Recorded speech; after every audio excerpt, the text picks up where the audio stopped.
In 2016, which was 10 years ago now, the Disney Corporation came out with a funny movie about talking animals solving a crime.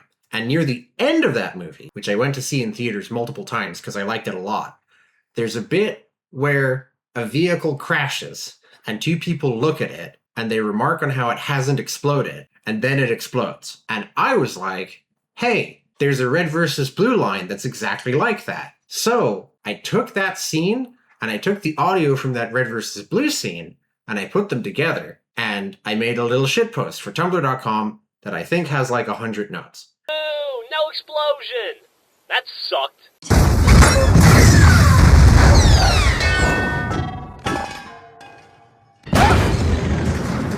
Wow! That explosion was awesome! What explosion? I didn't see it. Do it again. And while I was making that scene, I was going over the animation frame by frame, and there was a frame of one of them punching another. Like they're both laughing, and then one of them punches the other mid-laughter, and it looks insane. And I was like, wow, that's a really weird frame from this movie. I bet Tumblr would also like to see weird frames from this movie. And then I made that as its own blog. And then in the course of making that blog, I met my future wife. Oh, Origins. Oh, welcome to Purple Hearts, a Red versus Blue podcast. I'm Barry, and this is my wife. That's Barry. I'm Maddie. Yeah. Cool. We'll get better at intros. I don't. They did. They did. That's one of my notes. Season 5 starts very strong. It does. Before we get into that, will we discuss Out of Mind first? Yes, because for this season, I kind of wanted to do character by character because weirdly enough, spoiler alert, this was supposed to be the final season apparently, and it was only this season that I feel like every character kind of settled into like a slot. Yeah. They all fit into the square hole, obviously. The Sarge goes in the square hole. As long as it's not the blue hole.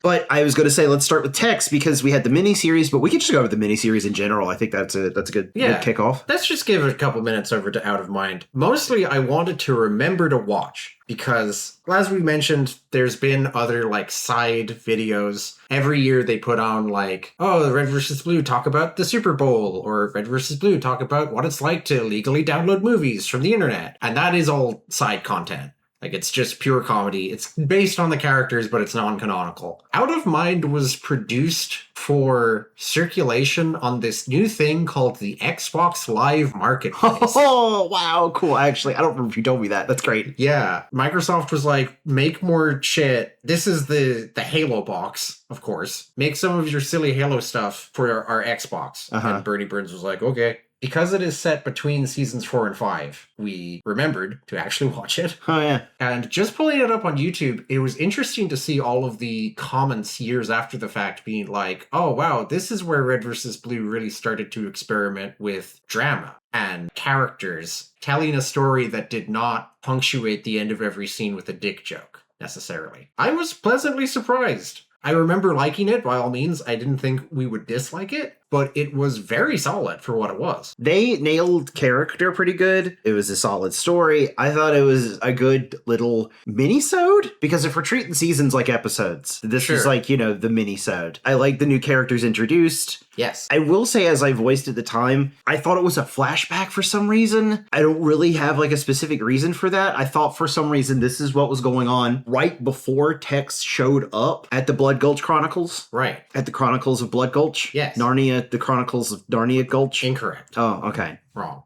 That time Caboose killed Mr. Tumnus. He would. Accidentally. Accidentally, of course. Yeah. No, there was like a flashback in it, but it was mostly Tex ran off halfway through season 4. That's right. And this is what she was doing, and then she comes back in about a third of the way through season 5. Okay. So that's connecting those 2 points. I see. Yeah. So let's talk about York and Delta.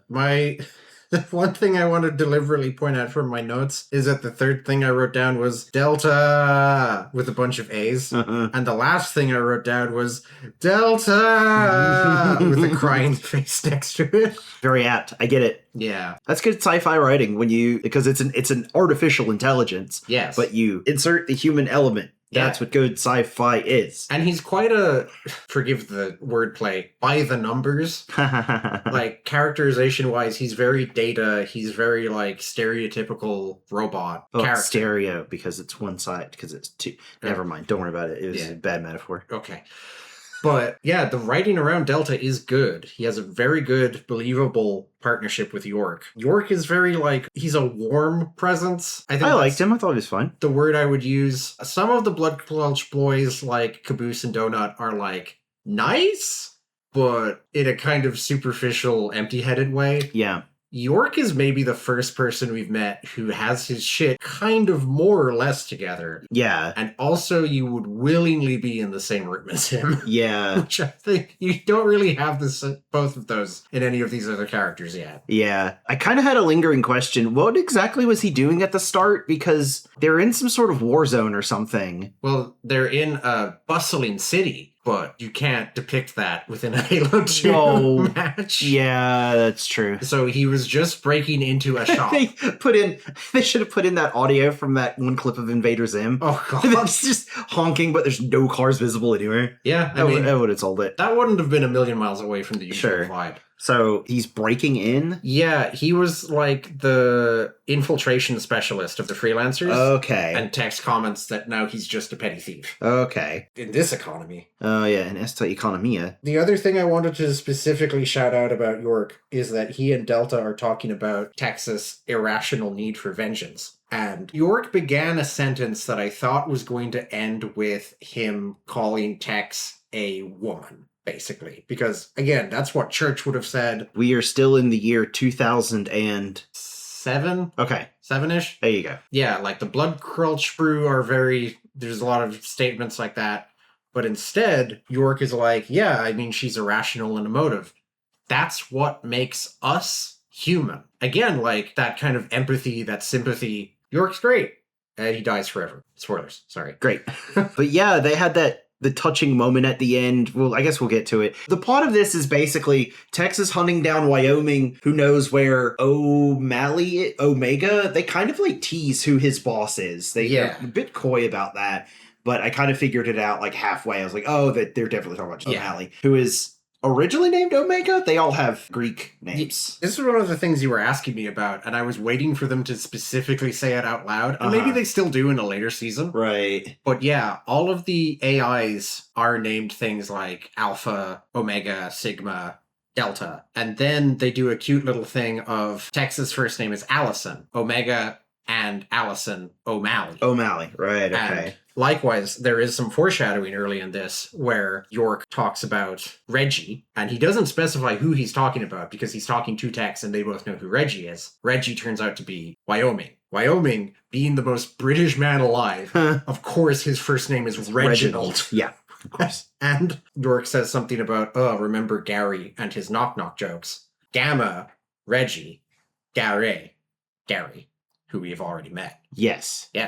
That was also a cool twist. We'll get there. Yeah. That just came and went. Sure. There's a cool fight sequence that I quite liked. Yeah. It was, from what you've told me, some of the later fights get quite famously graphic, and that's what hooked you in the beginning. Yeah. But this one was quite tactical. It was very by the book. Yeah. Like it was very like duck out, shoot, distract. It's very much a two-man operation executed by two seasoned soldiers. Tactical is exactly the word. I thought they did a really good job of showing this is what firefights are supposed to look like. Yeah. After 4 seasons of, Donut, we need you to scream and run around in a circle. Griff, die immediately. Like, kind of stuff. Caboose, get in that tank and don't shoot me this time. Okay. Yeah, like, I keep saying, using the tools that they had. Those are all scenes just made in Halo 2. But in this case, you're like, yeah, you can buy that Tex and York are actual soldiers and not whatever the Rainbow Bunch are doing. Yeah. Wyoming is a pretty cool villain. Yes. I gotta say, I think he's very secondary. Yeah. He's just kind of the accessory, but he's a good, what's the term? Heavy. He's the Jaws from, not the movie Jaws. Jaws? Oh, Moonraker. Yeah, James Bond. Right? Yeah, that guy. Yeah. Yeah. I mean, he's more talkative, certainly. Yeah, wonderfully so, because I couldn't live without hearing that beautiful voice. I do love the shitty accent. It's really fun. It adds so much to the character. Yeah. Yeah. I like Wyoming a lot. I kind of wish there was a bit more of him. Oh, there is later this season. Yes. Oh. Yeah. I meant in general. Yeah, sure. Yeah. And it ends with Tex just kind of zooming off to chase Reginald. I immediately Wyoming. Immediately forgot his name. I'm sorry. Amazing. Yeah. The final scene with Delta being very touching. Yeah. Yeah. That was what earned the crying emoji. And the fact that I think this is like 10 minutes tops. In the course of 2 scenes, they had York say something to Delta, and then Delta echo it to Tex in a way that worked. Like, that's very, I don't want to say efficient, because that seems like a utilitarian term. I don't know. I appreciate efficient writing very much. Yeah. That's what I look for, especially in a TV show. Oh, yeah. I want, unless the fat is interesting, I want the fat cut. I like a lean, clean storyline machine. What I'm trying to get at is that it shouldn't have worked as well as it did. Yeah. He basically echoes something you, the viewer, have heard about 90 seconds earlier, but it still lands as though you heard it a season ago. I thought that was really good. I did not remember how much I love Delta. Delta is such a good character. It's good. It's real good. I assume they don't come back. This to be what you just said. And you're just staring at me. I don't know, Daniel. You don't know. No, say Daniel. I liked the effect they did because AI have to be if you see them personified. Yeah. If you see their little avatar, they're a little hologram. Yeah. And they somehow got a little very green Master Chief hologram. However that worked. I think it looks real nice, all right. It's not too bad. Because you don't really see the other ones. We've met Gamma and Omega, and they're just like bodiless. Yeah. You interact with Gamma because he's in a computer, and Omega, as we'll get to, just jumps from person to person, really. But I think with Delta, they wanted him to be more of his own presence. And I think the effect looks nice as well. Yeah. Here's a question for you and then we can launch into the season proper. If you were one of the little Cortana Delta AIs, what would your hologram avatar be? This is an important question that I believe has been discussed on the Halo Wiki. Oh. There is actually no limit to how they can manifest because they're holographic. So within the confines of the games, you basically just see Cortana, who is a blue version of the lady who made her. Uh-huh. But in one of the novels, I think there's an AI in the Spartan camp program who is I'm just gonna call it what it is. A furry. Okay. Just yeah, great. A buff lion person. All right. Kimari real. Yeah, Kamari. Yeah. So something like that. Something Sure. like non-human would be cool. Exactly. Yeah. Agreed. I think Delta is a little Master Chief because we're all little Master Chiefs here. It's fun. It's fine. It's not too much of a spoiler to say that there are further AIs in the series as the animation gets better, and they are not just all little Master Chiefs. Yeah. But it works for him. Sure. Because again, he's utilitarian. He was made to work with a guy in armor, so he's I'm also a guy in armor. It also, not for nothing, does add a little bit of personality to him in general. Just Yeah. if we have, it's not like a Jarvis. We see a little guy. Yeah. He's our virtual Clank. Yeah. And we did actually compare him to Clank from Ratchet and Clank. They're both good. Pretty, yeah. And they would get along well, I think. Mm-hmm. Yeah. Do you know what my holographic avatar would be? Would it be a hyena? Shark. Oh. Hyena's pretty good. Shark. Can you imagine if a fucking super soldier is what are the schematics? And a little shark pops up and is this is what it looks like on the inside. Wow, can you imagine if there was a red versus blue shark? If there was a shark and red versus blue? I'm terrified by everything.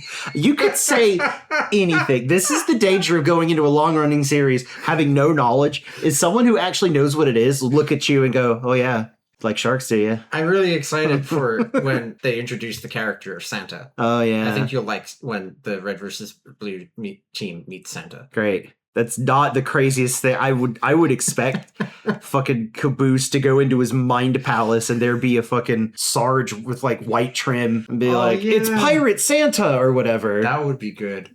We used to do a thing. We took the common ice-breaking game Two Truths and a Lie, and we put it to stories that one of us had experienced. And the other Oh, one yeah, we hadn't. haven't done that one. That was really easy to do for Red versus Blue. Mm-hmm. A lot of, especially like the latter day Red versus Blue stuff, sounds completely fake. Yeah, I would always pick Homestar Runner because there's a lot of wild shit about Homestar Runner too. Yeah. As I said, I think it was the first episode of this podcast. It's very dense with lore, and none of it matters. Yeah. None of it matters. Any hoozles, the season. Yes. I think I would probably call this season the first unambiguously good season. You did tell me that it took like almost an hour before you put anything into your "this sucks" part Yeah, of the notes. and here I'll tell you right out. Let's just get it over with. Again, I wanted to do this like Character, we still can. character by character. Well, let's rip off his bandage. There's some outdated gender crap. I did write down aged badly count is 8, which is quite high for this season. That's pretty high. That's like one every 15 minutes. It is pretty high, but the thing is, a lot of it was like extended jokes, like fucking joking about Doc being gay or whatever. Yeah. We gotta get out of that. Right. We gotta get out of that. Oh, the one of the characters, spoiler, they introduce a new girl. Yeah. And she gets naked. Oh. Yeah. Which, for the most part, I thought was pretty fun and funny and fine. Yeah. But there was like a weird, like, oh, we're watching her without her permission or whatever. I didn't love. Not great optics there. No. Yeah. And then the very last line I wrote down here was, ugh, the bomb. But I think he only had like one line that was like, shut the fuck up. Everywhere else he's whatever. He had like 5 lines overall, and one of them was like, oh, shut up. Yeah. So he's still himself. Right. But he does explode. He does. So there you go. Actually, that's my favorite bomb thing ever. I like that he was extremely happy for exploding. Yeah. That's kind of great. Infectious It's enthusiasm. very. Oh, sorry, I was mistaken. I only had 7 aged badly counts. Oh, okay. Sarge moments. 8. Yay. Sarge was fucking on fire this season. They all were in good form. Yeah. Which includes Sarge, for sure. Speaking of Caboose, that's my segue.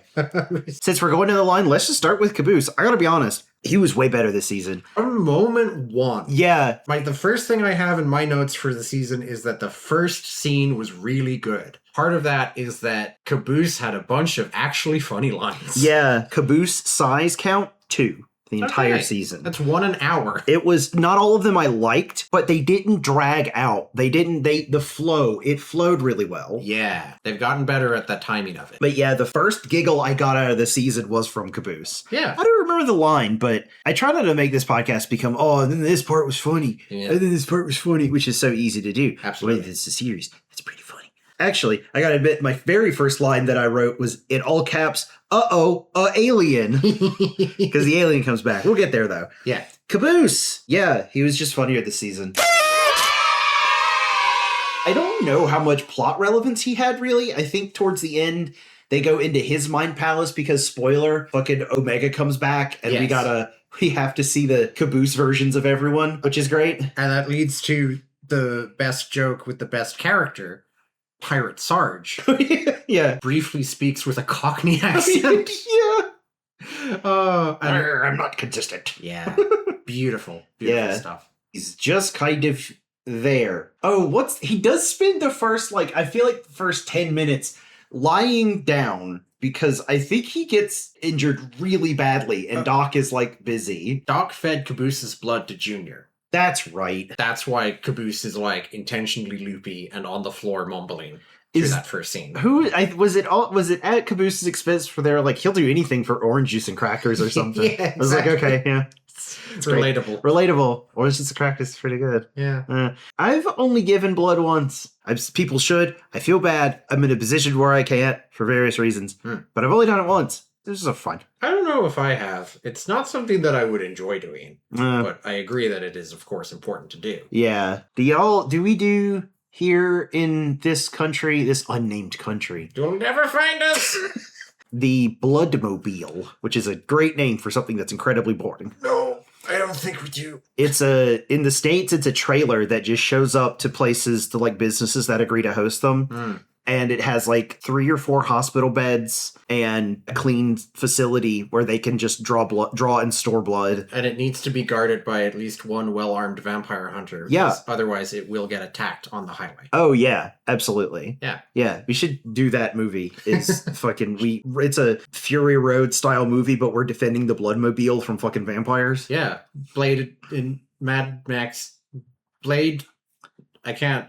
There's only one syllable in Blade. Blade, Fury Road. Blood Highway. Blood Highway. Oh, we should make this. We should write this. Well, There's nothing stopping us from writing Blade fan fiction. and there's nothing stopping you, the viewer, from writing Blade fan fiction. It's true. Leave in the comments what Right. Blade fan fiction you would write. Yeah. Okay, no. All right, podcast derailed. Here's my pitch. Night Nurse Yeah. and Wing, because they had their own thing called Nightwing. Colleen Wing? Colleen Wing. Colleen Wing. Yeah, one of the good parts of that rancid Iron Fist show. Danny Rand. Yes, said. they had like a shared title called Nightwing, and it was, I never read it, but it sounded interesting. They were 2 pretty cool characters. Anyway, Night Nurse, Bloodmobile, being attacked by vampires for whatever reason. It's got special blood on it. Whatever. Blade is there to defend. Luke Cage is the driver. Cool. And then it's those 4 against a bunch of vampires, and we call it Blood Highway. Hell yeah. Yeah. What about Caboose? Oh, Caboose. Do we have any He's fine. No, closing thoughts on Caboose? I don't know. I don't remember too many like overarching character moments for him. But again, he was less egregious than he has been in any other season because they fit his jokes in at a decent pace. I think they got him down. And hopefully you... Especially the blood. Yes. The lack of blood got him down. It was great how he didn't have enough blood in him. That's why he's so blue. Because hopefully you will like him more henceforth. yeah. We have a activity that was going to go toward the end, and then you suggested going character by character. Yeah, we could do it now. We could do it at the end. It doesn't matter. Whatever we want to do. We watched a video recently that was assigning Pokémon to Simpsons characters. Yeah. Do you want to shout the... Oh, yeah. Who's the channel on that? Because we've watched a few videos. It's The Real Gyms. Oh, okay. I'm very slow to pick up new YouTubers, but I just saw They're so heavy. Yeah. in the recommended. He uploaded something called "This is a video about Lenny," and I was like, "Yeah, okay."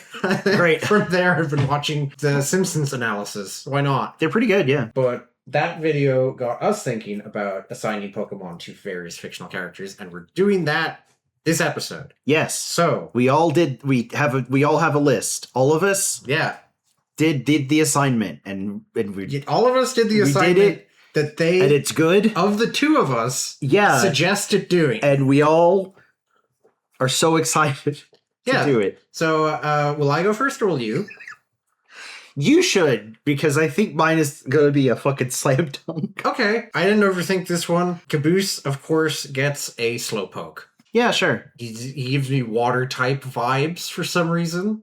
Who can say why? Makes me think of water when I look at Caboose. Also, Because when I look at him, I go, ugh, I'm going to go pee. And come back, he'll be off the screen again. No, that's me. That is actually, I kind of regret saying that's a bit too being even for Caboose. yeah, like very marketable. You can buy t-shirts with the Slowpoke on it being like, I forgot, or whatever. Yeah, sure. So, yeah. I would say, okay, I have 2 picks. Magikarp. Oh, sure. Because again, water, fish, the whole connection there. Level 5. Level 5. Uses Splash. Uses, go Magikarp. And he wholeheartedly believes. Oh. But then the payoff later is it becomes a Gyarados miraculously. Yeah. Who is blue. Or ironically is a shiny and becomes red. Oh, That would be quite funny, actually. Yeah, they would definitely make fun of him for having a red Magikarp. Oh, well, I get, yeah. That's the... I did, obviously, with this first pick being pink, it's not immediate, but I did give some thought to the coloration. Yeah. As you have to. The other obvious one is Voltorb. Oh, Because he makes friends with Andy the Bomb. And also, yeah, it explodes and kills you. Yes. Yeah. Yeah. I don't think there's a Pokemon that represents team killing or friendly fire. Sure. Very Team Rocket. I guess maybe a coughing. Oh, It's yeah. like, Caboose, you're getting lung cancer standing next to that thing. But he's my friend. It's like fucking dying. Yeah. Yeah. God, in a weird way, any of them fit because he's going to love them no matter what. I can very easily picture Caboose. Is Caboose the best Pokemon trainer? Maybe. Most enthusiastic. Well, it's the friendship that counts. Yeah. Anyway, who's next? Who's going down the list here? Maybe we should do all a blue team in this order. That's good. Just Church. This is a bit in alphabetical order, but let's Church. Yeah. Again, Church had the most to do, but kind of had a better arc, I think, this time. He did the whole time travel thing, and by the end of it, he is understandably just fucking tired. Yeah. Like, this is going to make me sound completely insane, but my favorite Church content was how casually enthusiastic he was for murdering Tucker's child. Yeah. Like, that was pretty fun, yeah. Doc, don't worry. I'm not going to give it a cold. I'm just going to go in there, step on its neck, and shoot it in the head. He continues to be the most sensible. Yeah. Actually, I think they dialed back his rudeness just because he has shit to get done. Yeah. He's the foot propelling the plot, almost. There are little moments of the veneer of him being an asshole not quite holding up. He compliments Griff to the other blues. He's like, oh, watch out, it's the orange one. He's kind of crafty. He's smart like I am. Oh, yeah. Something. Yeah. He finds out Donut is apparently dead, and he's like, oh, I liked him. Oh, yeah. It's true, yeah. He would have never have said that. Yeah, it's true. But he apparently thought it at some point. Yeah. Little things like that. I think Church does work well as a quote-unquote, like, sitcom protagonist. Sure, yeah. He is the main character, I He's think. a bit of a straight man, but not completely so, Yeah. because I don't think any of those are in this show. No. And if they are, what was his name? Oh, God. Delta's friend. York. Yeah. How could I forget? Sorry. He's dead. Yeah. God, I'm kind of having trouble remembering a lot of his character beats at the moment, but I don't know. I hated him a lot less than I did the previous seasons. I think they evened him out in a good way. Yeah. He even gets, shockingly, I had forgotten this, all of the nonsense was actually leading somewhere somewhat congruent with the story of Halo. The freelancers were bullying this pack of morons, and one of them got pregnant and gave birth to an alien.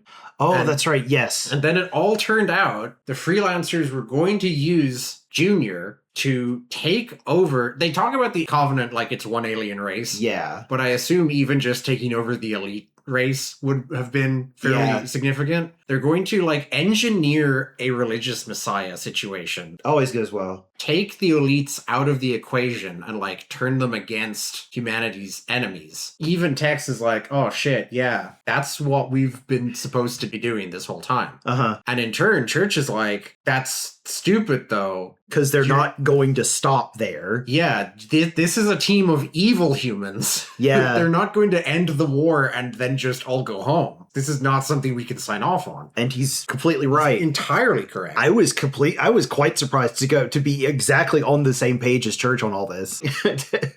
Terrible news. The worst person you've ever met makes a really good point.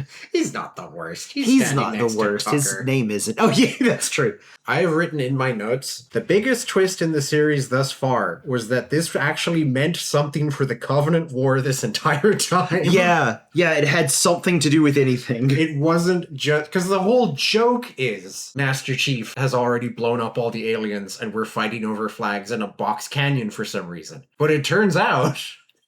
And this is something that is kind of touched on in later seasons as well. Humanity threw a lot of spaghetti at the wall in the panic around the Covenant War, and the story of Halo is about some of that spaghetti, and Red vs. Blue talks about different hypothetical spaghetti that was also slowly sliding to the floor. And I like that. Yeah. Because at the end of the day, it's fan fiction. Red vs. Blue is Halo fan fiction. God, you're so right. Yeah. Cool. Imagine. I would perhaps call it the most successful fanfiction. Well, the most successful fanfiction that didn't parade itself as a new intellectual property. The most successful fanfiction that acknowledged it was fanfiction. Yeah, very fair. We'll go with that. I don't have much else to say about Church. I gave him a Rotom. Yeah. Because he's a ghost that goes inside robots. That fits. Yeah. I would say, I'm not sure, because there aren't any gun-shaped ones. I feel like Church would want something that's useful to him. Yeah. He's quite utilitarian and no nonsense. Not particularly sentimental. No. We'll go with Rotom, because I literally can't think of anything better. All right. Off the top of my head. Moving on to Tucker. Tucker's here. So anyway, Sheila. No.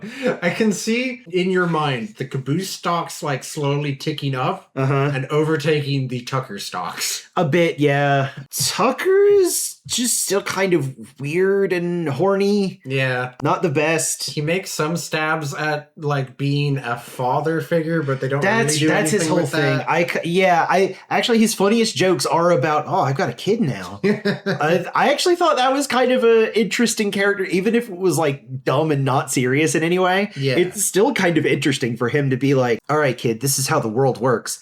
And he looks down. It's this fucking elite looking up at him. This tiny elite that they got to look up at him is really funny, actually. The first time we see Junior and he is just a size shifted elite, you were quite taken. Let's do Junior next. Yeah, okay. But I did expect a flood. I expected there to be, That's this right. is where the flood was going to come from. I believe you said in a previous episode that the swamp he got pregnant in looked flood-like. Yeah. And, no. Yeah. Is one of these guys. Then again, no one talks about how the Sangaili / elite reproduce. No. Never met a girl one. I think in like the ancillary art books, they talk about the history of the Sangaili, and there are women, but there's no distinction. They don't all sound like Keith David, unfortunately. We should go on the internet and look up pictures to see if there's any, like, even fan art of what if the Arbiter was a girl. Yeah. I think that's important. We got a lot of results that were ultimately unhelpful, but interesting.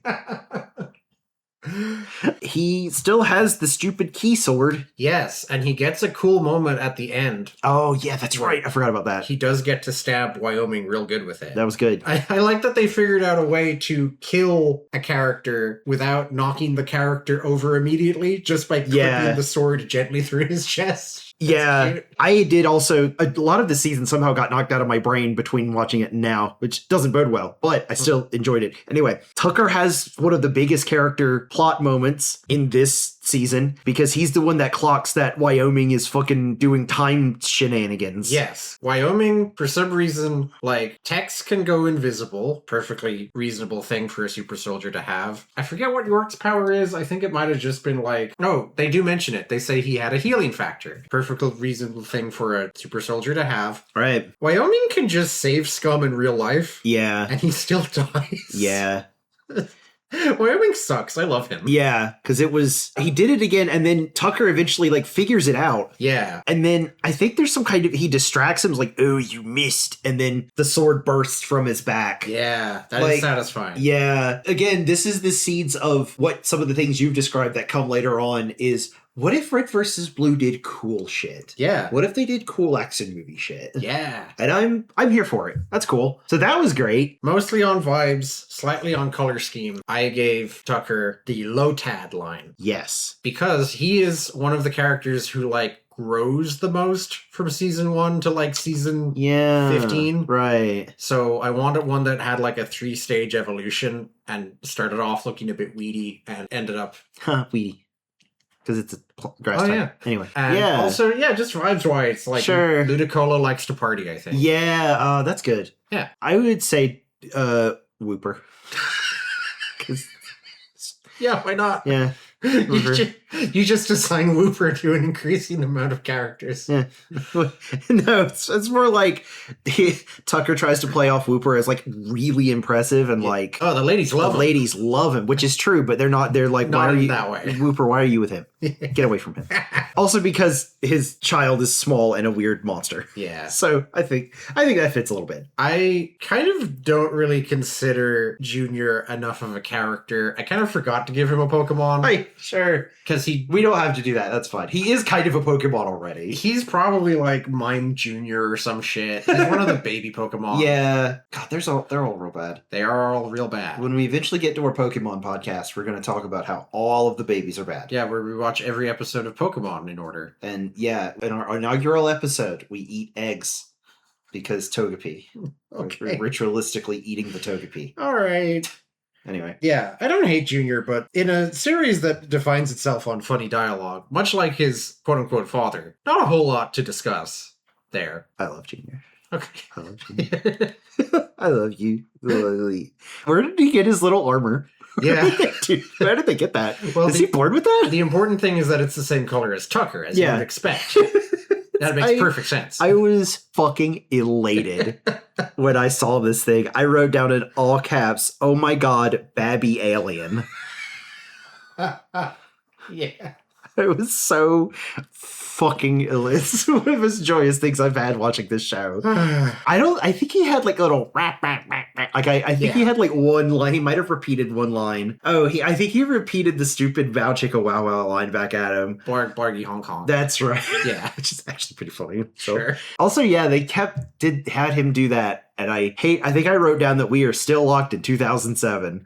That between that and there was like one other line that I'm like, okay. Yeah. But they didn't do it as often. And that was fine. Great. I love Junior. Shall we move on to Sheila then? Yeah, let's do that. Sheila. Because I also wrote down yay Sheila in all caps. the second thing I wrote was Sheila rules. And then I went back and added, oh wait, it's Omega. And then I went back and added, oh wait, no, it wasn't. Sheila... This all did kind of confuse me a little bit. Please elucidate. Sheila says a bunch of cool shit about blowing people up and making them suffer. This after Omega left Doc for parts unknown. So it's like, oh, she's infected by O'Malley. But then I guess she wasn't, and she was just in a bad mood and wanted to kill people. Yeah. Women's wrongs. I guess. Sure. Yeah, she's just like that. And, fucking fair play. She lives in that box canyon with those morons. Yeah. Gotta run out of patience eventually. Yeah, and ammo. And they moved her into a big ship. That was pretty cool. I upgrade. Yeah. I wish you could move my brain to a bigger, stronger, more destructive. Well, who can fly through space? And then hopefully Andy the bomb doesn't explode you. Oh, yeah. Take off. Spoiler alert. God. We already talked. I'm just kidding. Yeah, so actually, I do want to discuss this here. I was a bit confused by this. They shifted Sheila's consciousness into the ship that dropped at the end of last season. Correct. And killed Donut. I mean... completely and utterly, he doesn't come back. Oh. Very short Donut discussion. Wow. Anyway, and then, but the tank still goes, and the tank is talking to Wyoming. The tank is Gary. Oh, I didn't get that. Okay. Yeah. When did that happen? After your favorite line. You're a computer. I thought computers can't lie. They can if they are programmed to lie. Were you programmed to lie? No. Oh. I think you were laughing too hard. Oh, okay. Gary hangs up and is like, I think they're onto us. And a British man from off screen is like, well, we should go deal with that then. Hop in. Oh, okay. Yeah. Yeah, I kind of missed that. And then Wyoming uploads Gary into the tank. That's right. Gary the tank. Yeah. Okay. All right, cool. That makes more sense now. There's a lot going on in this There's kind of a lot going on. And it kind of works together in ways that I think other seasons didn't completely nail. I feel like this is a weird phase for the show to be in because subsequent seasons, I might be wrong about this, I think there are less balls in the air at a given time. It's more straightforward action movie stuff. And previous seasons were just a sitcom. Season 5 is very busy. There's a lot going on all at once. I think that's why I liked it more, because there's something that's propelling things moving. We're not just staring at Red Team doing a play or whatever. Sure. So, like, things are, like, moving. And, yeah, whenever we cut between the two teams, there's something happening. The important thing is that we still both love Sheila. Yeah, absolutely. Unequivocally. And I assigned Agron. Yeah. Giant, made of metal, really strong. The best. I would say also Lotad. Okay. Second Lotad. Second Lotad. Reminds her of Lopez. Okay. All right. That's kind of the best I can think of off the top of my head. Sure. It's also, not for nothing, she's a huge tank. I'm not sure, like, how that interaction would work, necessarily. I feel like she would have something smaller that could, be in the cockpit. Right. I had an Agron in Sapphire that I taught Ice Beam, and I would always picture, like, a little kind of War Machine-esque thing unfurling from its shoulder. To shoot the ice beam. Good stuff. So I wanted, again, heavy, steel type, powerful, and something that I could conceivably stick the words firing main cannon onto. Good shit. Yeah. Cool. I propose we leave the new arrival to last among Yes. blue teams, so That's that fine. just leaves Tex. She kind of had a lot of her character moments in the miniseries. Yeah. She doesn't show up until, what, halfway through the season again? Is Yeah. that how it worked? They have a little joke of, like, Sister being like, cool, and who's the black guy behind you? You sneaking up on you with a gun? Who's that? Oh, yeah. This was one of my when I say least favorite, I mean most hated part of this season, is they decided to be real 2000s and 90s sitcom about it. Mm-hmm. And, it's two women? Well, they automatically hate each other. Yeah. Why? They're in a canyon full of the dumbest male idiots you could find. And also Donut. And also Donut. And also Junior. And also Sheila. Oh, yeah. And Lopez. Yeah, Tex and Sheila never had any issues. Yeah, it's true. They had a lot in common. Yeah. Tough, strong, guns, Girl. Anyway, That did feel contrived, for sure. sure. And I don't think they Yeah. went anywhere with it either. No, I think it they was had like, an off-screen conversation and then they were fine. yeah. Great. Yeah, they made like one or two snipey jokes and then that was like it. So, thanks guys. Real Yeah. cool. You're not going to believe it. This season of Red versus Blue doesn't pass the Bechdel test. No. Yeah, so I didn't like that. I liked how she got fucking got by Wyoming in Yeah. the time skippy section Yeah. because he was manipulating fucking time and shit. And he just knew where she was Just invisibly knew standing. where she was standing, yeah. Wyoming's such a bitch. Yeah, he's Brackets. British. Affectionate. Oh, okay. Yeah. Brackets British. Yeah. I would give her a Mudsdale because her name is Tex. Okay. Cowboy.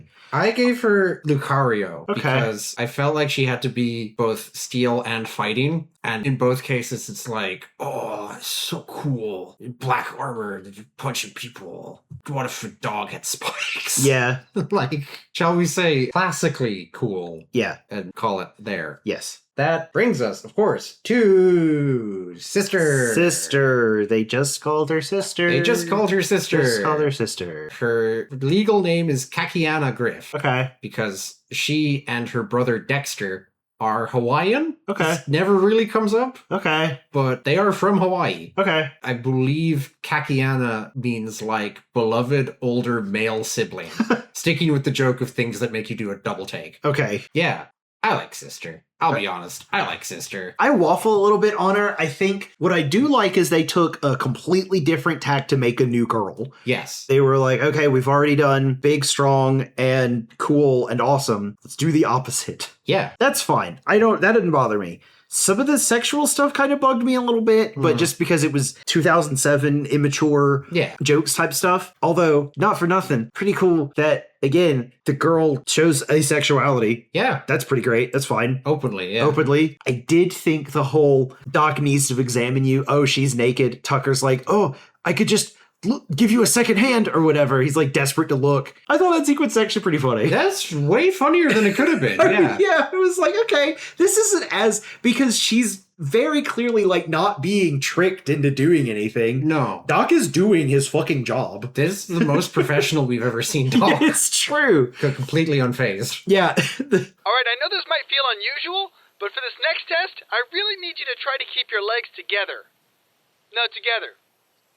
Together! I get it. Haha, slut. But like, it's fine. Yeah. It's not the most egregious. We got to take these things in relation to each other. So I thought that sequence was fine. I liked a lot of her little character moments. Like, they realize she's a blue, and Simmons paranoidly worries she's gonna kill them in their sleep. And she's like, oh, cool, that sounds fun. Or like... Or what was her comment? Oh, the gray guy has a point or something like that. Yeah, because she's colorblind. That's right. Yeah, that was how we found out she was actually blue. She's completely colorblind. Yeah. One of the villains kidnaps her and Doc and is like, it's me, the bad guy. And she's like, hi, nice to meet you. Like, yeah. She is arguably, after Caboose and Donut, she is the third ditzy character. Sure. But I still like her a lot. It's fine. A lot of great like line reads and stuff. Sure. And yeah, she feels distinct. It feels like her own thing. And that's important given how big the cast is. Yeah. That's pretty cool. Also, her mere presence proves that yes, Griff is orange. When they stand next to each other, you could tell the difference. you can see that Sister is yellow. Yeah. And Griff is orange. Right. Is there a reason they just went with Sister, or did they just not have a good name yet? Or I really don't know what the logic is there. Couldn't tell you. Okay. Yeah. I gave her, so just going purely by color and like the basicness of it all, I gave her a Pikachu. Yeah. And I stuck with that because she would get the Pikachu to do whippets with her. Oh, yeah. And then the Pikachu would die. Oh. And I thought that was a funny visual. Oh. Okay. Like, I don't like Pikachu, but that's bad. That's mean. Great. Fine. I thought it was going to be actually, it becomes a righteous. No, it does. No. Oops. She like Professor Oak would be so disappointed. does all kinds of weird college party antics with the Pikachu, and eventually there's a tragic, tragic evening. Horrific accident. Yeah. No longer allowed to have a Pokemon. No. There has to be a Pokemon court, right?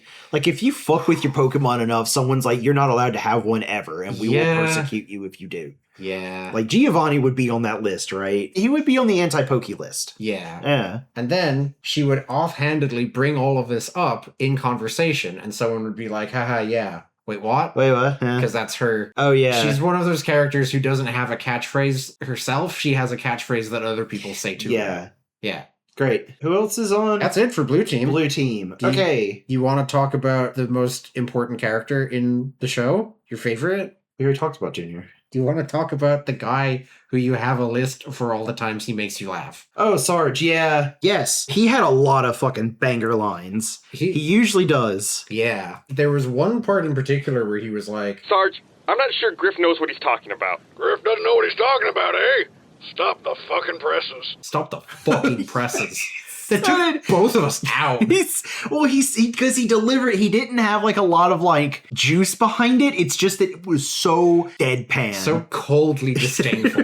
Stop the fucking presses. It was really funny. That was one of the best deliveries in the show so far. Yeah. I think his other good line was like, come here, Griff, let me borrow your neck for a minute. Or something. I forget. He said he needed to break something or something like that. Yeah. He has a whole thing. He doesn't die, but they bury him alive. Yes. Because Donut has been under the ship the whole time. And then Simmons it's like, I tried to dig up Sarge, but there was a hole there or something. And that's a whole conversation. Yeah. That's a whole fucking who's on first type situation, which is pretty good. And then it turns out there's a cave system underneath. And there always has been, allegedly. Always has been, allegedly. And that's where Donut is currently. And also the bodies of two of the Blues. Original Text and Original Church. That's right. There were graves for both of them previously. That's right. And they're just in the caves down there. Yeah. Which is, I think, a pretty funny detail. And again, in terms of York talking about knock-knock jokes, there is a moment that just comes and goes where Red Team finds these two blue corpses, and Simmons mutters to himself, When the Blues buried these two guys, they fell in too. I thought the Blues had 3 dead guys. So that means and no one reacts to it. Oh, yeah. But that was foreshadowing for, wait, where's Commander Butch Flowers? Oh, yeah. Who does come back. That's right. Yeah, because there was like a human with the alien, spoiler, with the alien. Yeah. That I was confused about. I was like, I don't know who that is. But yeah, fucking Flowers comes back. Coach Flowers comes back. We'll get to him. Sarge. His whole thing this season is not just dying. He's yelling at Red Command for reinforcements and figures out something is fucking wrong. Yeah, finally. Finally, they find a computer that somehow has camera access to all the bases. Yes. Which is wild. That's a thread they still didn't really pull on, which I'm kind of glad, actually, this wasn't the last season, because I gots to know. Vic was under there. Like, that's the big revelation. Yeah. Sarge is doing, like, some big yelling speech or whatever, and I guess this is more Simmons' beat, but Simmons is like, I just heard Sarge over here. Yeah. And it turns out that, yeah, the command center with Vic / Vic Jr., the spoiler, they didn't actually travel 8,000 years or whatever. Again, they didn't really reveal anything about that either. Yeah. But Vic's been underground the entire time. Yeah. Wild. No, don't blow that up. That's my heat sink. How am I going to sink my heat, dude? Yeah. Sarge kind of comes to that revelation. And then at the end, he's just kind of back to the swing of things. Yeah. He doesn't, I feel like Sarge has the least amount of character development out of all of them, but at least he still stays consistently funny on all fronts. He's like General Iroh in Last Airbender. Sure. He doesn't need character development. He's already perfect. It's true. It's true. I have 2 picks for Sarge's Pokemon. I think he would have a Charizard. Yeah. Again, straightforward pick. He's classically cool. use it to burn blue guys alive. This is the only place where I've seen like a full narrative, unless you count Sister making a Pikachu overdose as a narrative. I think Sarge could be convinced to trade his Charizard, which is merely orange, for a beautiful red Magikarp. Because that's legitimately red. Griff and Simmons fucking tear into him for this. And then, 2 endings, the Magikarp evolves into a Gyarados, and Griff and Simmons are like, great, this is way better. And Sarge is like, get rid of it, it's blue. That's pretty good. Or, nicer ending for Sarge, it evolves into a shiny Gyarados. Ride it majestically into battle. I could see that so clearly. Yeah. But yeah. The other obvious pick is, of course, Incineroar. Oh, yeah. This here's my kitty cat who I raised faithfully on Earth. He's joined us. And he's huge and buff somehow. Don't think about it too hard. I don't like the way Donut is looking at your cat, sir. Sure. Let's move on to Simmons. Simmons. Because he had a lot to do this season, I feel like, also. Yeah. Not as much as Church, but, like, he kept things going. He did. He was fairly focused. I liked how he immediately began campaigning for leader of Red Team at Sarge's not funeral, even though that's not how the military works. Unfortunately, Sarge has fallen. Now Simmons Scream, will... I wish. Yeah. Red versus Blue is the exact same, except Simmons sounds like fucking Starscream. Sure, why His not? dialogue isn't different, just his voice. Good shit. Again, I liked there was a hole in the hole. Yeah. Well, it's like a dig up, stupid type of conversation, but I thought it was pretty funny. Yeah. And it also was like a pretty good revelation. It's like, oh, there's something much deeper underneath all of our feet, under all our noses. Yeah. That no one can see because they're in helmets. Yes. Anyway, yeah, and then the camp that like I've taken over now bit was pretty good. Yeah, I don't remember if he does anything else right off the bat, but I thought he was fine this season. Again, the best part of this season is that I'd finally be able to tell them all apart in a more consistent manner. And it only took 5 years. It only took 5 seasons. 5 seasons. Yeah, that's fun. Yeah, so Dunsparce. Oh, okay. Because he would get saddled with it, or like he would somehow not pick it, but he would get it. And then he would be desperate to convince everyone else that it's actually the fucking best pick you could possibly get. It's actually, if you think about it, if you really look at the stats, it's actually the best one. Simmons would know the difference between an EV and an IV in a way that I just simply do not. Yeah. Also, it would eventually evolve, and he would be excited and talk about how awesome the evolution is going to be. It's going to have all these cool new features and armors and abilities. Dunsparce. Dunsparce. Which is, I gotta be honest, one of my favorite fucking things about Pokemon. I fucking love it. It's great. That's so fucking funny. I actually also went with an electric type. Okay. Is Dunsparce electric or is it just yellow? Whatever. Who cares? I went with a Plusle, which is a little plus sign Pikachu.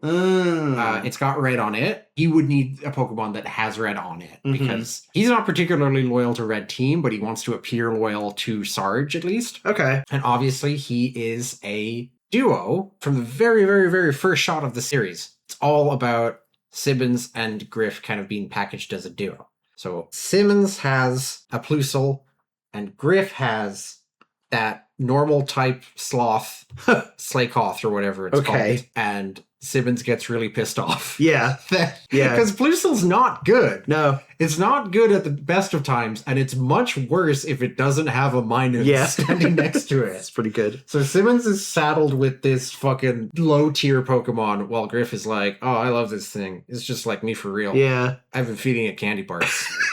Sick fucking rules, man. Gonna go watch TV. Yeah, we're gonna take a nap outside together. I do have to rewind the conversation. I suddenly remembered I did in fact think of one for Tucker. Oh yeah? What's the evolution from Wimpod? Golisopod? Oh yeah. Because Tucker has the sword. Yeah. And he is capable of using it, as we saw, but also he's a dumb coward. Or at least he was. And yeah. In the early seasons. And Golisopod has the retreat thing. Yeah. Which is dumb.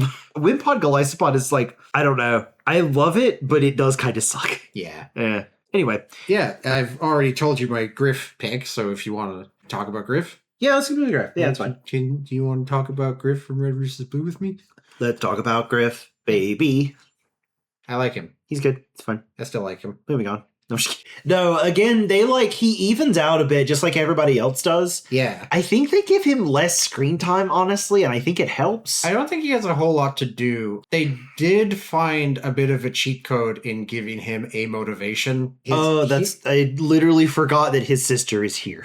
His heretofore unmentioned younger sibling shows up, and he's like, I have to make sure you don't get shot. This sucks. I have to get off my butt and do something about this. Mm-hmm. Because they end up on opposite sides of the canyon, they don't go too far into that relationship. Sister shows up and starts saying a bunch of embarrassing shit about their shared mother. Oh, yeah. And Simmons is like taking notes to insult Griff about later. Yeah. Oh, he deathly afraid of bats. That's right, They the kept bats. making that joke. That's pretty fun. That was good. So we're definitely giving him a Zubat, right? That's No. 100% what happens. You can. If you I'm doing want. it now, yeah. Zubat. I'm sticking with my Runs sleep away off. from it constantly. He's always, that's the joke, is he's actually hiding from his Pokemon all the time. He is completely terrified of this level 5 trash Pokemon that only knows Leech Life. Yeah.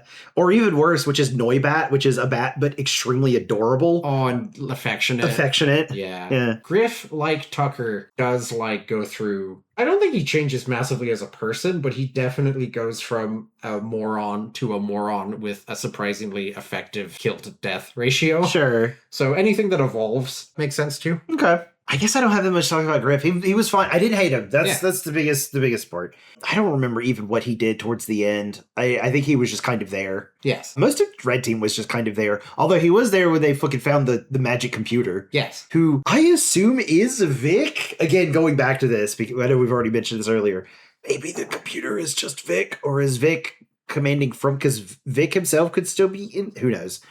AI is real. AI is real. AI is real down here. Donut. Donut. Donut's dead for most of the season. Not most. Quote unquote But a dead. good chunk of it. It is pretty funny to me that the revelation is he was crushed under the ship, except he was pushed far enough to fall a fair distance He is in into armor. a cave. Yeah. I mean, he's alive, so. I think he basically stays in the cave. He gets knocked into the cave. Sarge falls into the cave. Griff and Simmons go into the cave. They're all in the cave for a while. And then they emerge in the last half hour. Yeah. So Donut didn't get a lot of sun Yeah, this season. sure. That's why he's so pale. That's why his armor's like that. Yeah, Just it kidding. would be a darker red if he was out in the sun more. Indeed. Easily my favorite Donut thing this season was Simmons got tranquilized. And Donut misinterpreted that to mean that Simmons was intentionally using drugs. Sure. And then for 20 minutes. Yeah, they it just yeah. Again, this is all episodic. So often when there's a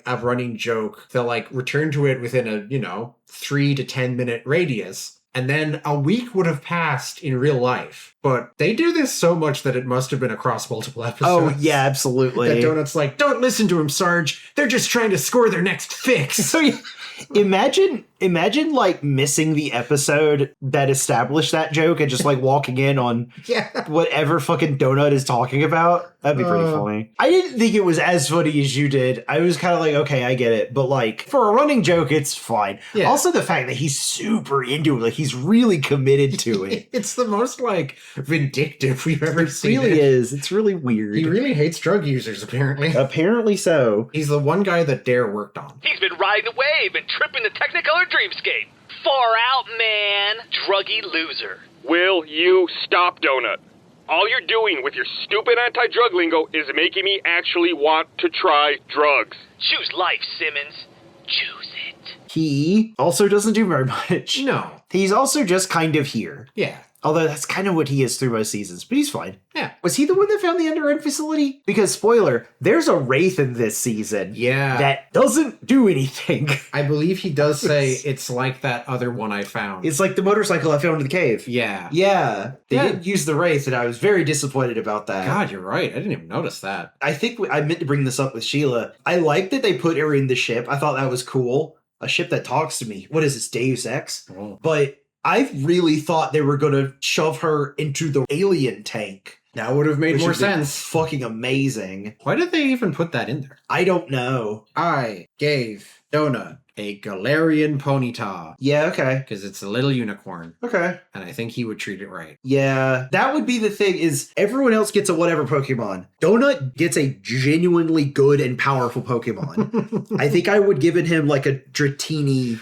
Ooh, What's the second one? Dragonair. Dragonair. Yeah. Yeah. And like it goes from Dratini and they make fun of him, and then it becomes Dragonair, and they're like, oh, you should get your own little My Little Pony. They didn't really make My Little Pony jokes. Yeah. With the unicorn. Also, it's still blue. Yeah. And then it becomes Dragonite. Yeah. Anyway. Yeah. Yeah. Again, the Caboose Donut parallels, I think they would both be enthusiastic trainers. Right. And I know this will be a tragically brief section. 1 hour and 20 minutes in.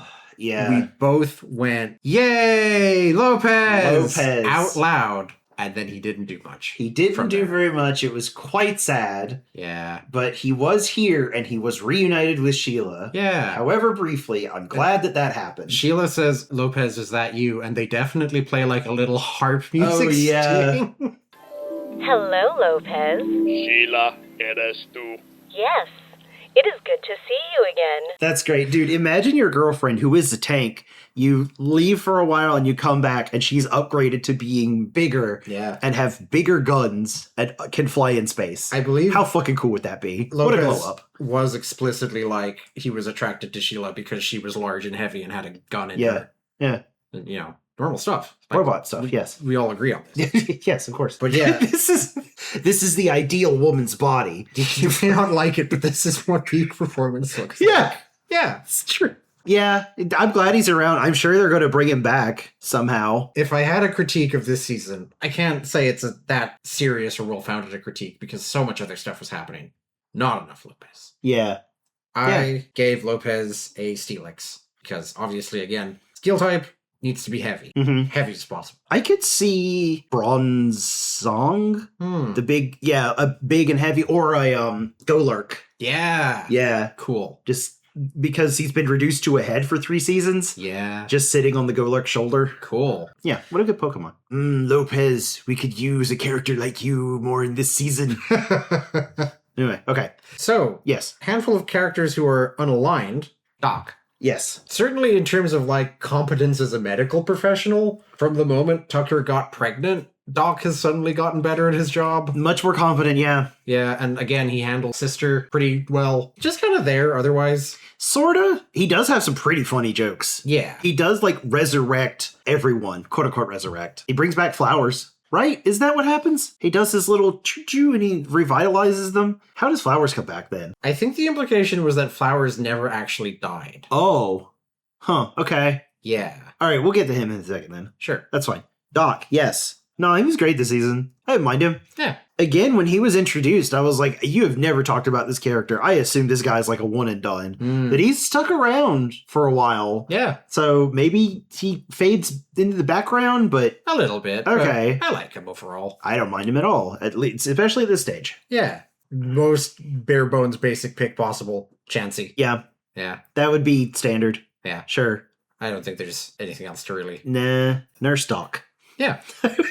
Imagine calling him Nurse Doc. Oh, Mally. Oh, Mally. He was so fucking funny as like the main villain. And then he just kind of, we thought we got rid of him. And now he's back and he's like in a serious time. This is Very different, O'Malley. He's very silly when he is taking over Doc specifically. Yes. And I think my favorite part of the whole season is the body surfing at the end. That was pretty good, yeah. I mentioned right after we watched it that I had a piece of trivia that I was Oh, saving for the please, episode. yes, yeah. You'll notice that Church says, everyone turn on your radios.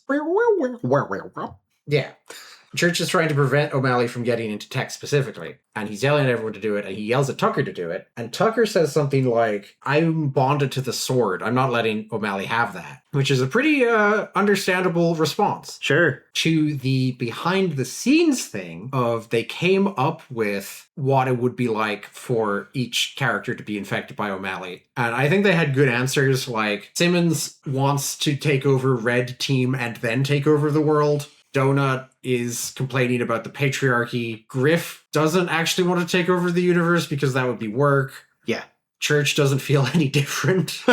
But they decided that Tucker infected by the O'Malley AI would be unairable. Oh. Even on the internet. Sure. Even on... There's a brief gag in, like, the behind-the-scenes commentary for Dr. Horrible's sing-along blog that implies Joss Whedon fobbed someone off by talking about the time slot on the internet as though it was normal television and he was telling a big lie. Okay. The standards and practices of the internet would have somehow stepped in to prevent O'Malley Tucker from opening his mouth. All right, fair enough. So that's why he doesn't get one of those. Okay.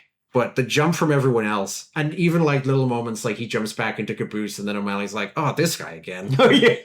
Yeah. I really like that as you're balancing the comedic elements with the plot beats. This is episode 100. This is the finale. That's right. I forgot about that. Yeah. Cool. Imagine if it had stopped there. I mean... And we would have, like, looked back on it out of pure nostalgia. And our podcast would be over as of this episode. Over as of this episode. Man, 100. Congratulations on 100 episodes of this podcast. Yay! Yay! Anyway. Yeah, no, it's a perfectly good ending to the Blood Gulch Chronicles. Yeah. Pokemon. Where were we with that? Does O'Malley get a Pokemon? I gave O'Malley missing number. Oh, yeah. That's a whole thing. Yeah. Oh, wait, no, you said missing no. Yeah. For some reason, I thought you meant the unknowns. Huh. All the weird little symbols. Yeah, because there's some kind of like weird mystery unlockable. But no, missing no is pretty good. Cool. Missing no is great. Another character I have forgotten to give a Pokemon to, Captain Butch Flowers. Butch Flowers. As voiced by, again, they got him back in. Ed Robertson of the Bare Naked Ladies. Who did a bunch of really good evil laughter. He's fun. It was one thing to have him in general. Then they had him back in so that he could go, woo, yeah. Woo, yeah. Fair play to him. I thought he did quite well. Yeah. No, that's too bad. He's fine. Yeah. He's not in as much. I think the brevity is beneficial. Yeah. I don't want to let go though, because I know I said the podcast can't be, here's every funny moment from this series. Mm-hmm. The hardest I have ever laughed, especially from this season, was when O'Malley Flowers, O'Flowy? Mm-hmm. Oh, I think I've cracked it. Wow. Deltarune.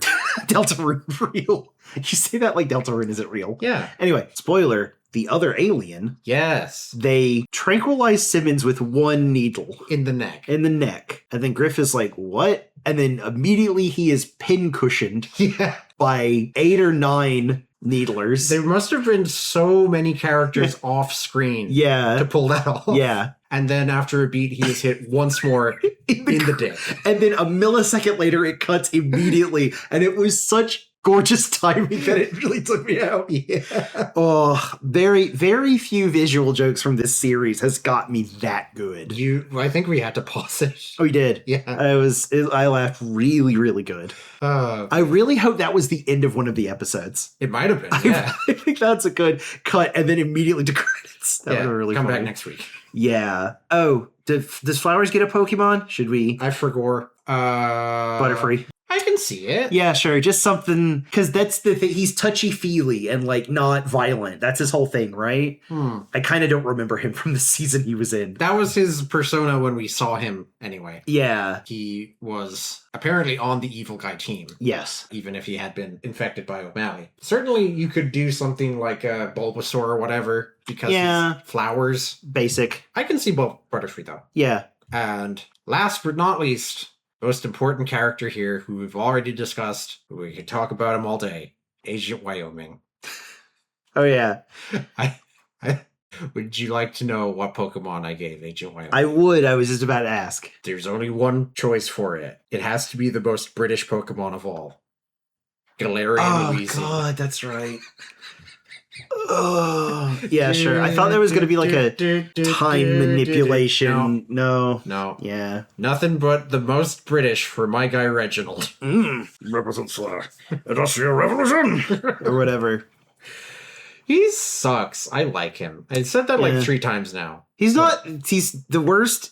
He's the worst affectionate. Yeah. Yeah. Like there's a little bit where... Oh no, Tex is gone invisible. Whatever shall I do? Fretting, worry. Yeah, that's pretty good. Pretty good. He is a good starter villain. Yeah. He is absolutely silly. Sure. But also, I do like him as a threat. And also, it was fun when they mowed him down in the Warthog. Yeah. All of him down. All of him, because he's been using the time loop to make more of him as a callback to Griff's whole... Griff? Church's whole thing. Yeah. See, to this day, I'm still confusing them. It'll get better. They'll get back. Church's whole thing. Yeah. And then they zip back to fucking Halo 1 for a hot minute for that as well. That was pretty good. In that episode 3, you were like, who is that? And I was like, Yellow Church. And that's the payoff for that. Oh, yeah, that's right. Yeah. Great.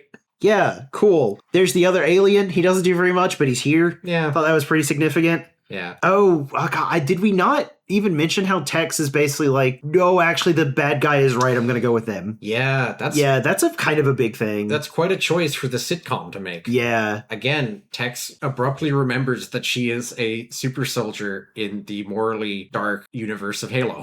Fair enough. And I forget exactly how they pulled this off, but they load up Andy, who's still around, onto the ship. Lopez is on the ship. Wyoming, O'Malley, and Tex are on it. Because I think O'Malley jumps back into Tex by the end. Yes. Is that right? Like, Tex lets him in. Yes. And then they all get on Sheila, and they get Sheila to take off. I guess she's just on board with all their plan as well. Yeah, I'm not sure how much they told her, but they're using her. Yeah. Certainly. Anyway, and then Sarge convinces Andy to just fucking do his job. Yeah. And blow up. Yeah. Also Gary, I guess. Yes. Gary is, I guess, inside. Yeah, I think Gary was in the tank, and then the tank exploded. Oh, sure. Either way. We're here. Also, the alien and the alien baby were definitely also on board. Correct. They all exploded. Yeah. Yes, go ahead. So after that, they had a callback to the first episode. Uh-huh. Caboose and Church talk about why we're here, and Church gives a kind of philosophical answer that sums up the themes of the series, but then Caboose is like, I'm in the shade, and we cut over to Griffin Simmons watching via sniper rifle scope, but Sarge interrupts because he needs them to help name him a new vehicle. That was a good bookended ending. Yeah. And it was one of approximately 8 endings. I took the time. I was kind of hoping that it would be like packaged in with the version we were watching, but since it wasn't, we pulled up on YouTube. When in the before time, this was pre-Facebook, the way they did it was they posted like a sentence that said, click here to see the last episode of Red vs. Blue. And it looked like one link, but each word was a link to a different version of the episode. That's really funny. And this being 2007, people went to high school or work or whatever the next day and talked about, yeah, it was weird how it ended with all of them killing each other. What?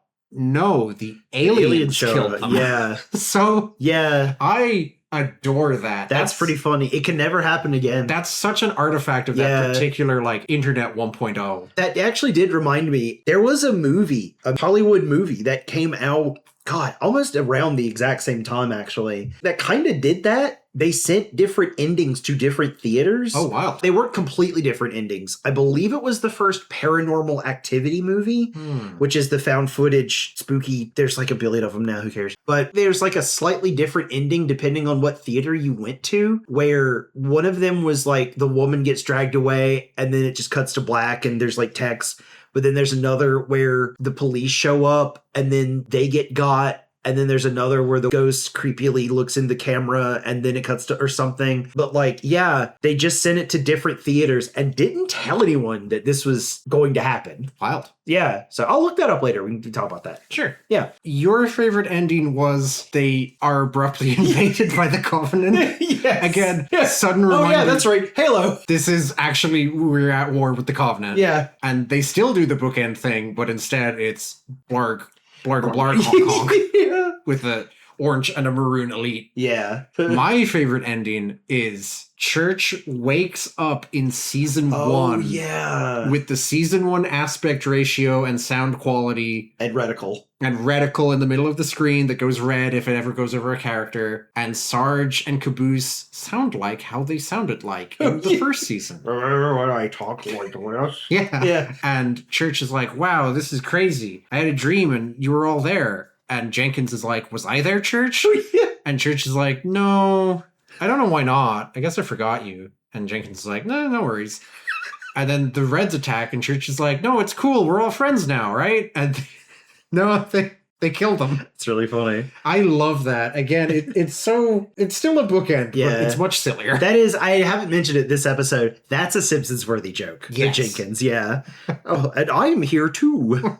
Everyone loves you. Yeah, Jenkins. I did like his armor color. The Yeah. fucking electric green, like lime green. That's fun. Yeah. Yeah.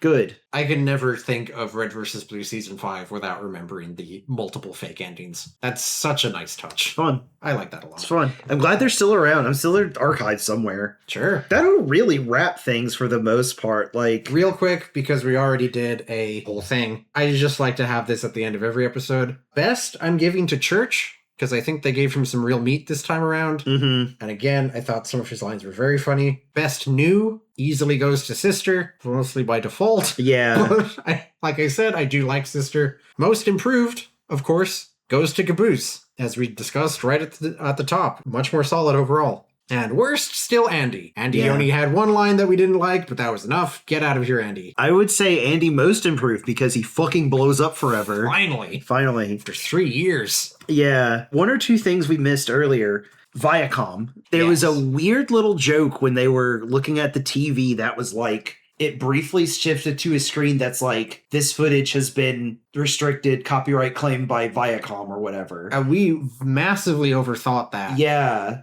You thought that it was genuinely affecting, like, the version that we saw. Yeah. There was Like- copyrighted material that had to be removed. Uh-huh. I thought Rooster Teeth had, like, a history of trying to do a movie review or whatever, and then it got taken down by Viacom. Yeah. Apparently, because someone else had the same question we did 12 years ago on Reddit, it's literally just an absurd joke that Viacom could copyright claim security footage. Yeah. Which is not copyright material. Indeed. That's it. Both of us were like, It's sad that we were completely convinced that it was like official and not like a one-off joke. yeah. Shows what the sign of the times. Both of us were like, what's the story here? Yeah. But there isn't It one. was It's a joke. just, yeah. Oh, the other one is there were one or two things that like violently threw me back into the 2000s. In not like a, oh, that's offensive way, but like at one point the sister says, peace out. I'm like, yeah, we said that in the mid 2000s, didn't we? We did say peace out. I had friends who would end every phone conversations with peace out. Sister is trendy. She's hip. Yeah. Or my favorite, all right, I'm Audi 5000, and then walk away. I'm what, 7, 8 years older than you, and like I remember those times more vividly than you do. Yeah. Also from being from America. Yeah. Yeah, we did do that. We did cringe. 2000s were very cringe. I forgive you. Okay, good.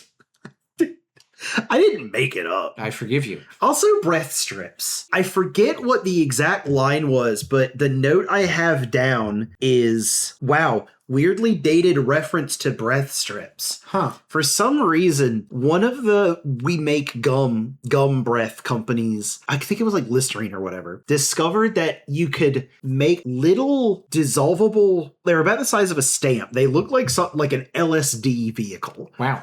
But you would just lay the stamp on your tongue and it would slowly dissolve. But it had Listerine in it. And they came in like a little like plastic pouch, like clear plastic, because we were all about clear plastic in the mid 2000s. Of course. And they mentioned breath strips in this season.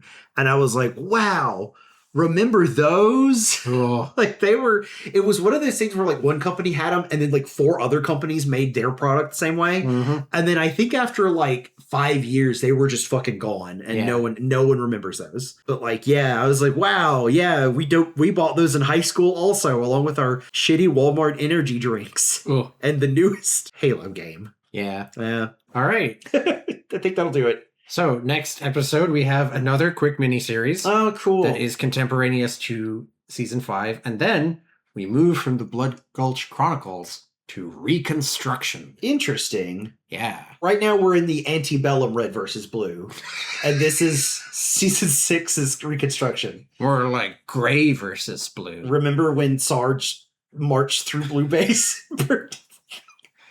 And that's what he dreams about. Yeah.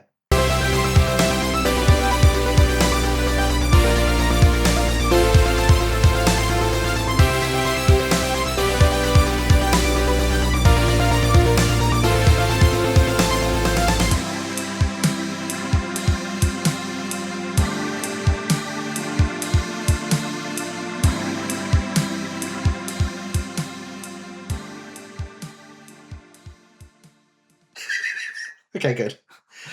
Goodbye.